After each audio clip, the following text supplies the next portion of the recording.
आज फिर मैं आपके लिए एक नया टॉपिक लेकर आया हूँ।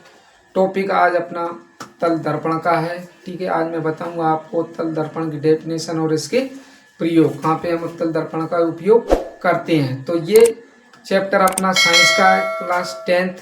वैसे तो ये टॉपिक सभी क्लासों के लिए है, जानकारी के लिए। ठीक है, क्लास 9th हो, 10th हो, 11th हो, 12th हो। ठीक है, दर्पण के बारे में सभी को जानकारी होना चाहिए। पिछले वीडियो में मैंने आपको बताया था कि दर्पण दो प्रकार के हैं, अपने अवतल दर्पण, उत्तल दर्पण।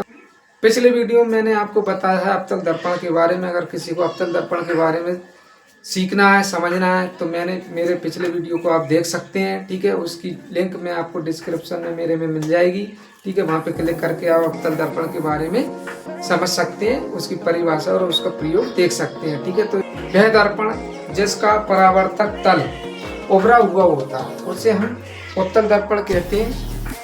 उत्तल दर्पण को अपसारी दर्पण के नाम से जाना जाता है, इसको हम अपसारी भी कहते हैं। ठीक है, और अगर मैं बताऊं लोकप्रिय रूप से इसको उत्तल दर्पण को मछली की आंख का दर्पण कहा जाता है।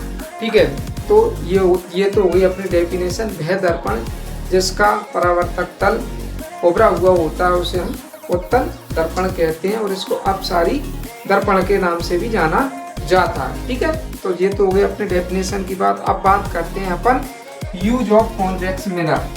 Use of convex mirror.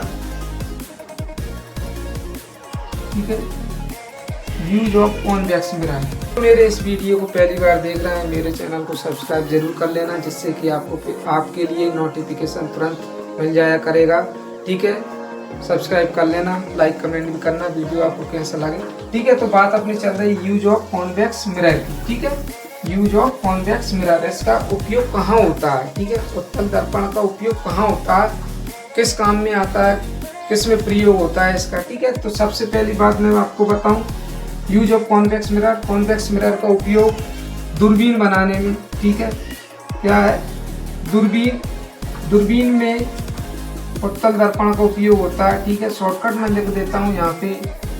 ठीक है, उपयोग में यहाँ पे हेडिंग डाल देता हूँ हिंदी में तो। ठीक है, उपयोग के बारे में हम बात कर रहे हैं। तो दूरबीन में उत्तल दर्पण का उपयोग होता, फर्स्ट हो गया। सेकंड में अगर मैं लूँ दूरबीन सूक्ष्मदर्शी बनाने में। ठीक है, सूक्ष्मदर्शी ये होते हैं उन यंत्रों में, दूरबीन सूक्ष्मदर्शी जो होते हैं उनमें उत्तल दर्पण का उपयोग होता है। ठीक है, उत्तल दर्पण का उपयोग। ठीक है, और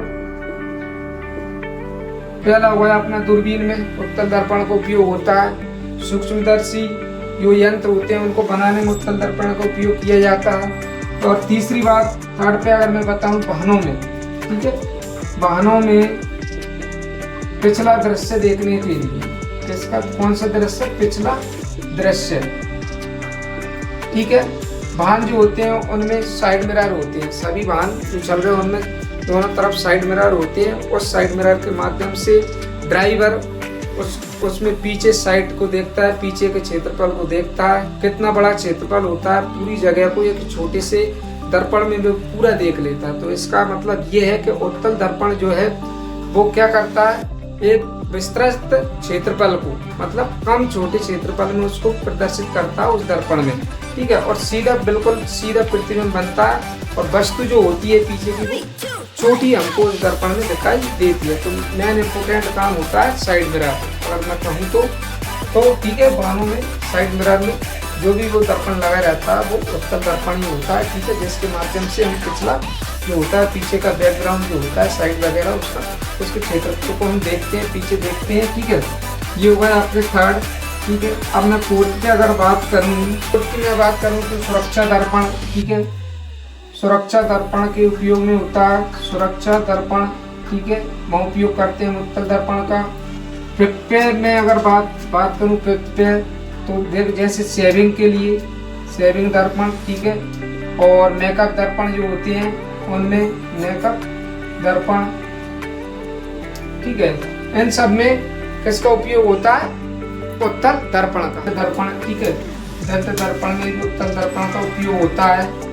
ठीक है, तो अपना दंत दर्पण में भी उपयोग होता है उत्तल दर्पण का। और इसके अलावा उत्तल दर्पण का उपयोग धूप के चश्मे जो बनवाए जाते हैं, बने होते हैं धूप के चश्मे, धूप के चश्मे में उत्तल दर्पण का उपयोग होता है। तो इतने सारे मैंने आपको उपयोग बता दिए, ठीक है। अगर मैं इनको एक बार और रिवीजन करूं तो उत्तल दर्पण का उपयोग दूरबीन में, उत्तल दर्पण का उपयोग सूक्ष्मदर्शी यंत्र बनाने में, उत्तल दर्पण का उपयोग, ठीक है, वाहनों में पिछला दृश्य देखने के लिए साइड मिरर जिसको हम कहते हैं, वहाँ पे उत्तल दर्पण का उपयोग किया जाता है। सूक्ष्मदर्शी दर्पण बनाए जाते हैं। शेविंग के लिए मेकअप किया जाता है, मेकअप दर्पण जो होते हैं उनमें उत्तल दर्पण का उपयोग होता है। दंत दर्पण के लिए भी दंत दर्पण बनाए जाते हैं, उत्तल दर्पण के बने होते हैं, ठीक है। धूप के चश्मे जो बनाए जाते हैं वो भी उत्तल दर्पण के होते हैं। तो ठीक है, आज मैंने आपको बताया कॉन्वेक्स मिरर डेफिनेशन, ठीक है, यूज ऑफ कॉन्वेक्स मिरर, दर्पण, उत्तल दर्पण के उपयोग, ठीक है।